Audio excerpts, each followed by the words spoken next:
তিনি নিজে হাতে মাছের চপ ভেজে সন্ধ্যা দেবীকে সেদিন খাইয়েছিলেন। ধনঞ্জয় ভট্টাচার্য সেদিন সন্ধ্যা মুখোপাধ্যায়কে একটি বড় আংটি উপহার দিলেন।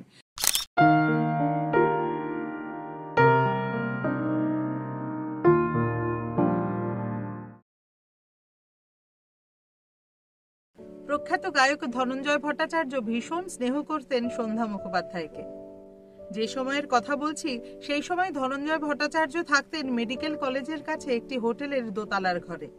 এই হোটেলটি আসলে ছিল ধনঞ্জয় বাবুর শ্বশুর মশাইয়ের। এই হোটেলটির নাম ছিল হোটেল সিসিল। একদিন সন্ধ্যা মুখোপাধ্যায় সিসিল হোটেলে গেলেন ধনঞ্জয় বাবুর সঙ্গে দেখা করতে। ধনঞ্জয় বাবুর বড় ছেলেও সেখানে উপস্থিত ছিলেন। তার ডাকনাম ছিল লালা। তিনি নিজে হাতে মাছের চপ ভেজে সন্ধ্যা দেবীকে সেদিন খাইয়েছিলেন। ধনঞ্জয় ভট্টাচার্য সেদিন সন্ধ্যা মুখোপাধ্যায়কে একটি বড় আংটি উপহার দিলেন। সেই আংটির রূপোর পাতের উপর সোনার মা কালী আঁকা ছিল। সেদিন সন্ধ্যা দেবীও ধনঞ্জয় বাবুকে গান গেয়ে শুনিয়েছিলেন। গেয়েছিলেন বাংলা ঠুংরি।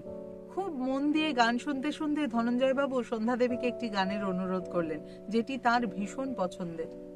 ধনঞ্জয় বাবুর অনুরোধে সন্ধ্যা দেবীও সেই অবিস্মরণীয় গানটি গেয়ে শোনালেন। যে গানটির কথা আমি বলছি সেই গানটির বয়স ৭৫ বছর হতে চলল। ১৯৫০ সালের অক্টোবর মাসে এই গানটি প্রকাশিত হয়েছিল।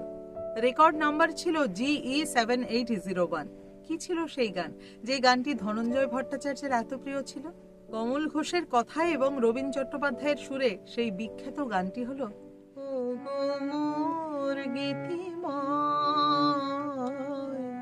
ও গো মোর গীতিময়, মনে নাই সে কি, মনে নাই সেই সাগর বেলায় ঝিনুক খোঁটার ছলে গান গে পরিচয়, ও গো মোর গীতিময়, ও গো মোর গীতিময়। আজকের মতো এটুকুই। আবার দেখা হচ্ছে পরের পর্বে। সকলে খুব ভালো থাকবেন।